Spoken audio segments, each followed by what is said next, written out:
भारतीय फौज की रिलीफ कार्रवाइयां, इलाकाई पैगाम या इंसानी हिदमत या कोई चाल। भारत की शुमाल मशरकी रियासत में खलिया सैलाब के बाद फौजी वसाइल का गैर मामूली इस्तेमाल देखा गया। एम्फीबियस गाड़ियों से लेकर बड़े पैमानों पर रिलीफ ऑपरेशन, जल राहत टूट तक सब कुछ तेजी और ताकत के साथ मुतहरिक किया गया। ऐसी क्या बात है जो भारत ऐसा कर रहा है? इन इक़दामात ने बिलाशुबा हजारों लोगों को बचाया, राशन, दवाइयां और इमदादी सामान दूर दराज इलाकों तक पहुंचाया।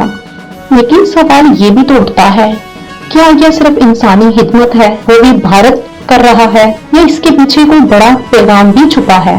तजुर्बाकार कहते हैं कि भारत की अक्सरियत मुतहरकियां सिर्फ अंदरूनी रिलीफ ऑपरेशन नहीं, बल्कि ये एक स्ट्रेटेजिक शोकेस भी हो सकता है, खास तौर पर जब ये कार्रवाइयां सरहद के करीब इलाकों में की जाएं। तो हमसाया ममालिक, खास तौर पर पाकिस्तान के लिए इसमें एक खास पैगाम पोशीदा होता है। हम किसी भी हंगामी हालत में न सिर्फ खुद को संभाल सकते हैं, बल्कि तेजी से रद्द-ए-अमल भी दिखा सकते हैं। पाकिस्तानी माहिरीन दफा इस बात पर जोर देते हैं कि अगर भारतीय कुदरती आफात की आड़ में फौजी नकलो हरकत को नॉर्मलाइज करे तो ये खित्ते में तनवज़ाती तवाज़ु को मुतासिर कर सकता है। ये वो वक्त है पाकिस्तान भी अपनी रेस्क्यू रिलीफ सलाहियतों पर तवज्जो दे, ताकि न सिर्फ अंदरूनी चैलेंजेस से निपटा जा सके, बल्कि खित्ते में किसी मुकाबले का हिस्सा बनने से भी बचा जा सके। खासकर पाकिस्तान की जो भलाई नहीं चाहता। पाकिस्तान में टैंकों को बेचकर उन पर लोगों की इमदाद करना